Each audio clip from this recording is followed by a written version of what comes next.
सुबह का समय था। हवा में मिट्टी की खुशबू घुली हुई थी।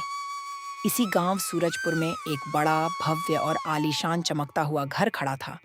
ऊंची ऊंची दीवारें, बड़ा लोहे का दरवाजा, सजा हुआ हरा भरा आंगन, और इस पूरे घर की मालकिन थी जमुना। इस घर में किसी चीज की कमी नहीं थी। उसके एक इशारे पर सब काम होता था।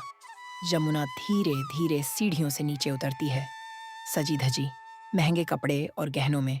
उसके चलने में ही एक अलग ठाठ था, एक ऐसा अंदाज जो उसकी अमीरी को खुद खुद दिखा रहा था। पैसा और रुतबा अब जमुना की जिंदगी का हिस्सा बन चुके थे। घर के अंदर हर चीज चमक रही थी। महंगे फर्नीचर, दीवारों पर सजे बड़े बड़े शीशे। घर में नौकर चाकर इधर उधर काम में लगे हुए थे। कोई झाड़ू लगा रहा था, कोई रसोई में व्यस्त था। अरे सुनो, ये सोफा ऐसे ही छोड़ दिया? जल्दी साफ करो इसे। अभी ठीक करता हूँ मालकिन। जमुना इधर उधर देखती है। और ये पर्दे कितने गंदे लग रहे हैं, कल ही बदलवाओ इन्हें। जी मालकिन। लेकिन उसी गांव के दूसरे कोने में एक और घर था। मिट्टी की दीवारें, छोटा सा आंगन, एक तरफ चूल्हा, साधारण सा जीवन। यह घर था जमुना की सौतेली बहन तुलसी का, जहां तुलसी अपने परिवार के साथ रहती थी। यहाँ ना कोई शान थी, ना कोई दिखावा। एक ही गांव, लेकिन दो जिंदगियां बिल्कुल अलग। तुलसी का पति बीमार खाट पर लेटा हुआ है। घर की सारी जिम्मेदारी अब तुलसी के कंधों पर थी। तुलसी हर रोज की तरह सुबह जल्दी उठ चुकी थी और अपने काम में लग गई थी। वह जल्दी जल्दी घर का काम खत्म करती है और फिर बिना आराम किए शकुंतला जी के घर काम करने के लिए निकलती है। हर सुबह की तरह आज भी तुलसी समय पर काम पर पहुंच गई थी। आ गई सरला, काम समय पर होना चाहिए। आज जल्दी काम खत्म कर लेना, मेहमान आने वाले हैं। ठीक है मालकिन। तुलसी बिना समय गंवाए काम में लग जाती है। झाड़ू लगाना, बर्तन धोना, फर्श साफ करना, थकी हुई, लेकिन वो बिना रुके काम करती रहती है, क्योंकि उसके लिए ये काम सिर्फ काम नहीं था, बल्कि उसके घर को चलाने का सहारा था। जरा जल्दी हाथ चलाओ, इतना काम पड़ा है, और गैस बंद कर देना बाद में। जी मालकिन, कर दूंगी। तुलसी की जिंदगी बाहर से जितनी साधारण दिखती थी, अंदर से उतनी ही मुश्किलों से भरी हुई थी। काम खत्म होने के बाद मालकिन, वो इस महीने की तनख्वाह, घर में दवाई की जरूरत है, अगर थोड़ा पहले पैसे मिल जाते। ठीक है, ले जाओ अपनी तनख्वाह। मालकिन पैसे निकालती है और तुलसी को देती है। धन्यवाद मालकिन। और सुनो, कल से थोड़ा जल्दी आ जाना। ठीक है मालकिन, मैं कल से जल्दी आ जाऊंगी। तुलसी झाड़ू लगा रही थी। वह देखती है कि आज रास्ता कुछ अलग लग रहा है। कई औरतें सजी धजी एक ही दिशा में जा रही हैं, हाथ में मिठाई, तोहफा। आज इतने लोग इस तरफ क्यों जा रहे हैं? वह एक महिला को आवाज देती है। बहन, जरा सुनो। हाँ तुलसी, क्या हुआ? आज क्या है? सब लोग कहाँ जा रहे हैं? अरे तुम्हें नहीं पता, आज तुम्हारी सौतेली बहन जमुना के नए घर का गृह प्रवेश है। तुलसी चुप हो जाती है। फिर वो ऐसे बताती हैं जैसे कि उसे पता था। अरे हाँ, मैं तो भूल ही गई। क्या बताऊं बहन, काम के चक्कर में मैं तो भूल ही गई कि आज जमुना के यहाँ गृह प्रवेश का आयोजन है। ठीक है तुलसी, हम चलते हैं, हमें देरी हो रही है। तुलसी सोचती हैं, जमुना ने मुझे बुलाया तक नहीं। जमुना ने तो सारे गांव वालों को बुलाया है।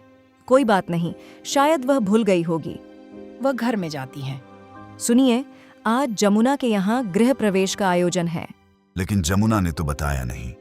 मुझे ऐसा लगता है तुम्हें वहां नहीं जाना चाहिए। हाँ, भूल गई होगी वो।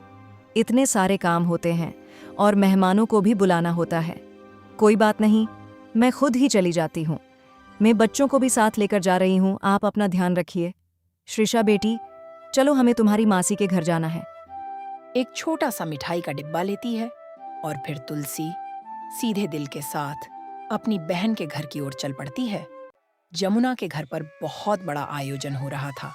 घर में उस दिन चहल पहल थी, खूब रौनक थी, रंग बिरंगी सजावट, अंदर बाहर काम करते नौकर, आंगन में मेहमान थे, तैयारी चल रही थी, पकवान बन रहे हैं, चारों तरफ खाने की खुशबू फैली हुई थी। एक नौकरानी सब्जी बना रही है, कोई मिठाई सजा रहा है। जल्दी करो, क्या क्या बना लिया? पूरी, कचौरी, पनीर और मालकिन मिठाई भी तैयार हो गई। अच्छा, उसे अच्छे से सजाओ, लेकिन ध्यान रहे किसी चीज में कमी नहीं होनी चाहिए। अरे वाह कमला, क्या खुशबू आ रही है। लगता है आज दावत जमकर होगी। हाँ, सब अच्छा ही होना चाहिए। तभी एक बूढ़ा आदमी धीरे धीरे दरवाजे तक आता है और उसके पीछे पीछे कुछ गाय और बकरी भी आती हैं, थके हुए जैसे लंबे रास्ते से आए हों। वह सोचता है कि कुछ खाना पानी मिल जाएगा। यहाँ दरवाजे पर खड़ा नौकर उन्हें देखता है। अरे अरे, यहाँ क्या कर रहे हो? क्यों आए हो यहाँ? तभी कुछ औरतें देखने लगती हैं। बेटा, थोड़ी देर रुकने की जगह मिल जाती। तभी अंदर से जमुना की आवाज आती है। जमुना बाहर आती है। सामने ये सब देखकर भौहें सिकोड़ लेती है। क्या बात है? ये क्या है? कौन है ये? यहाँ जानवर क्यों ले आए? रास्ता लंबा था बेटी, थक गए हैं। कुछ खाना पानी मिल जाता तो अच्छा होता। नहीं, यहाँ नहीं, अभी बहुत मेहमान हैं, जाओ यहाँ से। जमुना मना कर देती हैं। कोई बात नहीं बेटी, थोड़ा पानी मिल सकता है। अभी समय नहीं है, आगे बढ़ो। बस थोड़ी देर बैठने दो। समझ में नहीं आता? यहाँ से जाओ। ये कोई सराय है क्या? इन्हें यहाँ से हटाओ, बाहर करो। यहाँ मेहमान बैठे हैं और ये ऐसे ही आ गए। आप कहीं और जाइए और अपने जानवरों को भी कहीं और ले जाओ। वो बिना कुछ कहे वहीं से लौट जाते हैं। जानवर भी उनके पीछे पीछे चल देते हैं और फिर पूजा शुरू होती है। पंडित जी हवन के सामने बैठे हैं। जमुना अपने परिवार के साथ उनके सामने बैठी हैं। रिश्तेदार और गांव के कई लोग आए थे। हाथ में फूल और अक्षत लीजिए। जमुना और उसका पति हाथ में फूल लेते हैं। अब भगवान का ध्यान कीजिए। मंत्रोच्चार शुरू होता है। घंटी की आवाज गूंजती है। पूरा घर मंत्रों की आवाज से भर गया था। अब ये फूल हवन में अर्पित कीजिए। दोनों फूल डालते हैं। पूजा संपन्न होती है। घर में हंसी मजाक बातें हो रही हैं।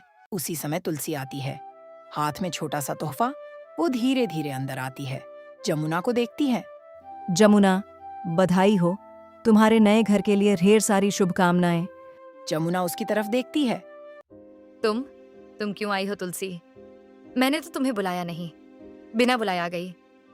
आसपास बैठी औरतें तुलसी को देखने लगती हैं।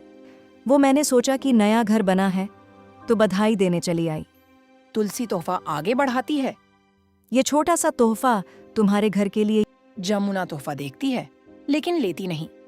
इसकी क्या जरूरत थी? मेरे पास पहले से ही सब कुछ है। पास बैठी एक सहेली धीरे से दूसरी से बोलती है। ये कौन है? इसके कपड़े तो देखो। इसके पास कुछ और नहीं था क्या पहनने के लिए? तुलसी ये सब सुनती है लेकिन कुछ नहीं बोलती। ये पहले यहाँ काम करती थी, बस इसीलिए चली आई। ये तुम क्या कह रही हो जमुना? तुलसी के चेहरे पर साफ शर्मिंदगी है। देखो तुलसी, हर जगह आने की जरूरत नहीं होती।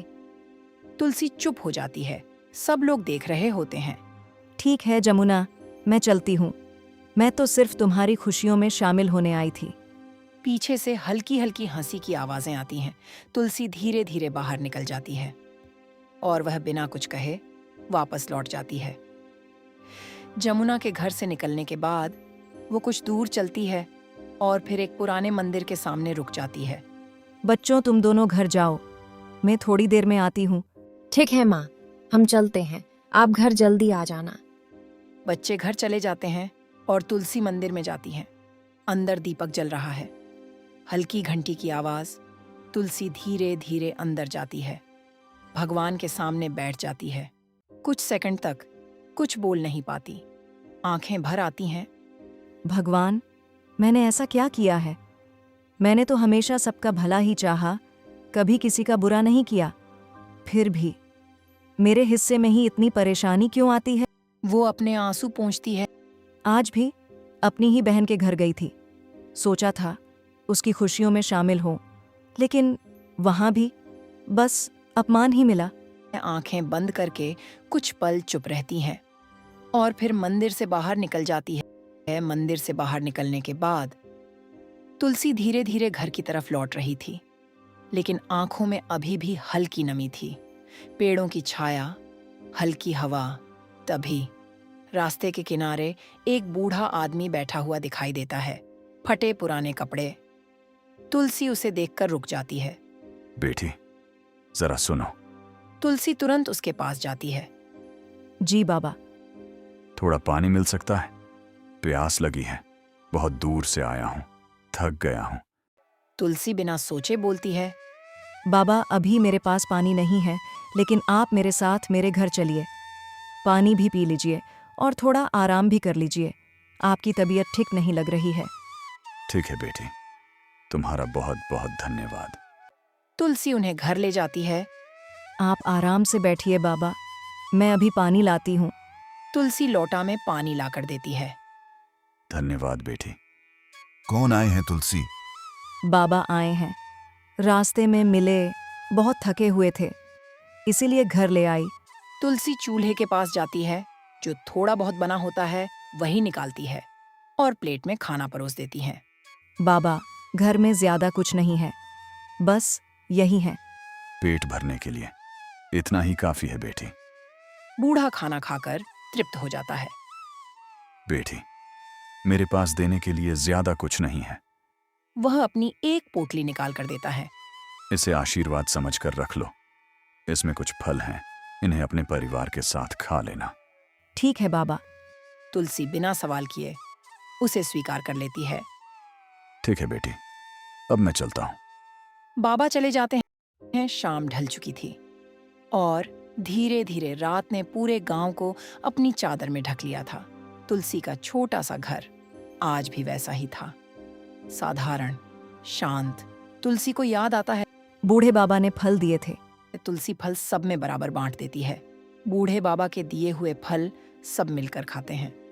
सब सो जाते हैं। रात गहरी होती जाती है और उसी रात कुछ ऐसा होता है जो उन्होंने सपने में भी नहीं सोचा था। सुबह होती है, नींद खुलती है, सब इधर उधर देखते हैं। सब कुछ अलग लग रहा होता है। ये क्या, हम कहाँ हैं? ये सब कुछ अलग क्यों लग रहा है? क्या मैं कोई सपना देख रही हूँ?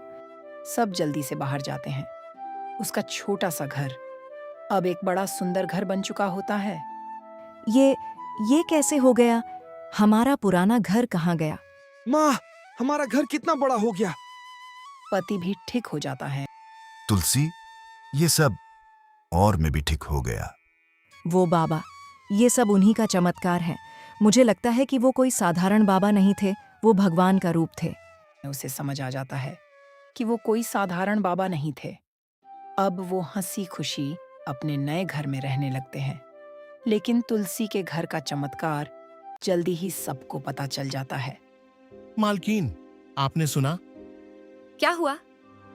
आपकी सौतेली बहन तुलसी रातों रात अमीर हो गई। जमुना चौंक जाती है। उसका घर अब बहुत बड़ा हो गया है। जमुना के मन में एक आग जल चुकी थी। कल तक जो कुछ भी नहीं थी, वो आज मुझसे आगे कैसे? मुझे देखना होगा। वह तुलसी के घर पहुंचती है। बड़ा घर देखकर हैरान रह जाती है। ये सच में इसका घर है? चारों तरफ देखती है। जमुना, तुम? ये सब कैसे हुआ? एक बाबा आए थे, हमने उनकी मदद की। ये सब उन्हीं का चमत्कार है। तुलसी सब सच सच बता देती है। जमुना के मन में लालच आ जाता है। तो बात ये है, अब उसके दिमाग में सिर्फ एक ही बात थी। मुझे भी ये सब चाहिए। वो बाबा कहाँ गए? जंगल की तरफ गए हैं। जमुना बिना समय गंवाए सीधे जंगल की ओर निकल पड़ती है। जंगल का माहौल शांत, थोड़ा डरावना। जमुना इधर उधर देखती है। कहाँ मिलेंगे वो? पता नहीं कहाँ चले गए। ये सोचते हुए चलती हैं। थोड़ी दूर वही बूढ़ा पेड़ के नीचे साधु के भेष में बैठे होते हैं। जमुना उनके पास जाती है। बाबा जी, मेरी मदद कीजिए। क्या आपने किसी बूढ़े बाबा को देखा है? वो इसी तरफ आए थे। तुम उन्हें क्यों ढूंढ रही हो? क्या चाहिए तुम्हें? मुझे सब चाहिए। जो तुलसी को मिला वो मेरा हक था। जमुना साधु को सब बताती हैं। हक कमाया जाता है। तुम्हारी बहन ने तो नेक काम किया, कुछ ना होते हुए भी एक गरीब की मदद की। लेकिन तुमने क्या किया? तुमने तो पानी तक नहीं पिलाया। तुम तो पहले से ही अमीर हो, तुम्हारे पास सब कुछ है, और जो तुम्हारी बहन को मिला है वो उसके कर्मों का फल है। इस पे तुम्हारा कोई हक नहीं। आप बस इतना बताइए, मेरी मदद कर सकते हैं या नहीं? मुझे आपका ज्ञान नहीं चाहिए। मैं बस उस बूढ़े बाबा के बारे में पूछने आई थी, लेकिन आपने तो उसकी तारीफ शुरू कर दी। तुम्हारी नीयत ठीक नहीं है। बात बढ़ने लगती है और टकराव शुरू हो चुका था। जमुना ने बाबा का अपमान किया। मूर्ख स्त्री, अपनी ही बहन से इतनी घृणा, पैसों के लालच में तुम अंधी हो चुकी हो। मुझसे आज तक किसी ने ऐसे बात नहीं की। ऐसा अपमान, तुम्हारा घमंड चूर चूर होगा। बाबा जी क्रोधित हो जाते हैं। मैं तुम्हें श्राप देता हूं। जमुना बाछड़ जाती है। साधु शाप देने के लिए हाथ उठाते हैं। तभी तुलसी दौड़ते हुए आती रुक जाइए बाबा, इसे माफ कर दीजिए, इससे गलती हो गई है। है। जमुना रोने लगती। मैं गलत थी, मुझे माफ कर दीजिए बाबा जी। बाबा जी इसके बच्चे हैं, परिवार हैं, इसके बिना इसका परिवार बिखर जाएगा। इससे भूल हो गई, कृपया मेरी बहन को माफ कर दीजिए। गुस्से में आकर मैंने आपका अपमान किया, मुझे माफ कर दीजिए। ठीक है, तुम्हारे कारण मैं इसे माफ करता हूं। है। इतना कहकर साधु वहां से चले जाते हैं। दोनों बहनें साथ घर लौटती हैं। उस दिन के बाद जमुना का घमंड टूट चुका था। दोनों परिवार खुशी से रहने लगते हैं। समय के साथ दोनों के बीच का रिश्ता भी मजबूत हो गया। इंसान की असली पहचान उसके पैसों से नहीं, उसके व्यवहार से होती है। चैनल को सब्सक्राइब करें, वीडियो को लाइक करें, शेयर करें और कमेंट करें। धन्यवाद।